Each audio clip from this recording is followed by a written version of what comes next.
legacy of that shield is complicated.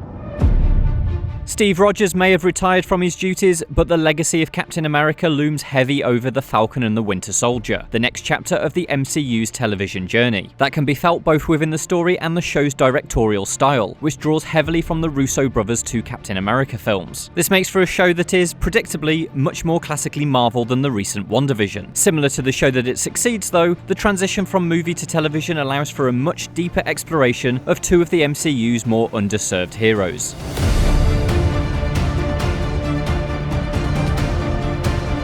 Ahead of the show's debut on Disney Plus on March 19th, I've been able to watch the first of the show's 6 episodes. As the title suggests, the focus is on Sam Wilson, aka the Falcon, and Bucky Barnes, better known as the Winter Soldier, played by Anthony Mackie and Sebastian Stan respectively. This first chapter establishes that both are troubled souls. For Sam, this comes in the form of Captain America's shield and all that it represents. Having been given the Star-Spangled Disc by Steve at the end of Avengers Endgame, Wilson has been struggling with what it means to follow in the footsteps of the first Avenger. Bucky, meanwhile, wrestles simultaneously with the memories of his years of killing as an elite assassin for Hydra and with his struggle to integrate into civilian American society. Considering the lineage of these characters are rooted in the Captain America stories, the weight of these themes feels a natural fit. The Winter Soldier and Civil War dealt with heavier subjects than most Marvel projects, both in regards to plot and characters. There's also some resemblance to Iron Man 3, which successfully blended an exploration of Tony Stark's failing mental health with more traditional comic book elements. This all makes for what could be a somewhat introspective show, as dedicated to scenes set in a therapist's room as it is superheroics. Just blink, sweet Jesus. I mean, how old are you?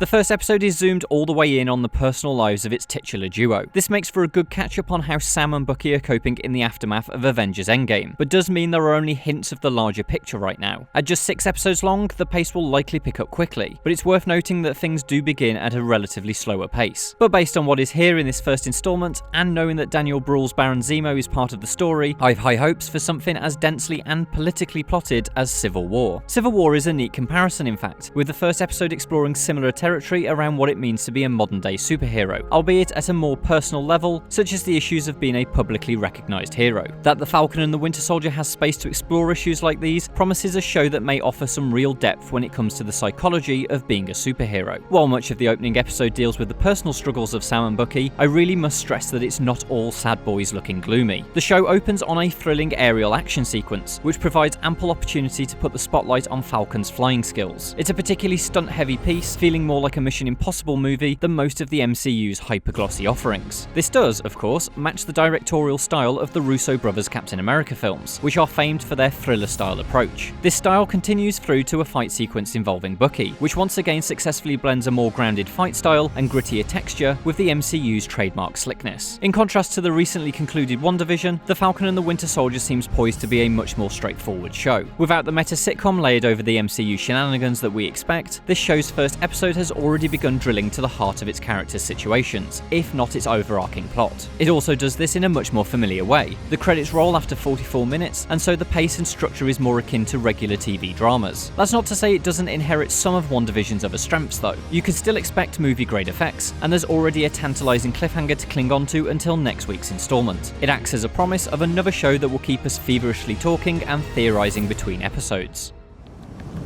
I have a plan. Really? What is it?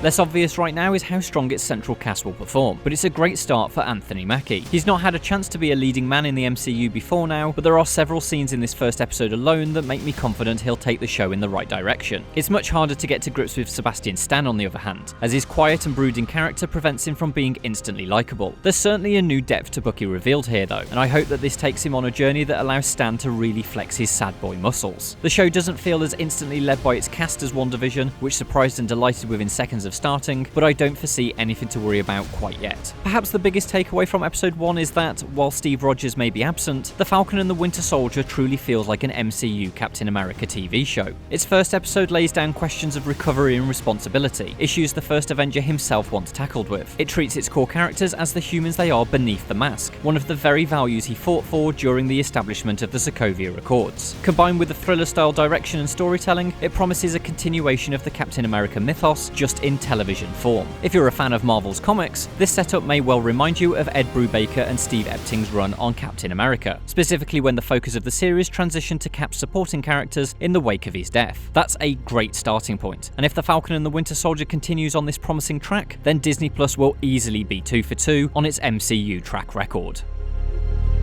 For more from the MCU, why not check out our review of WandaVision?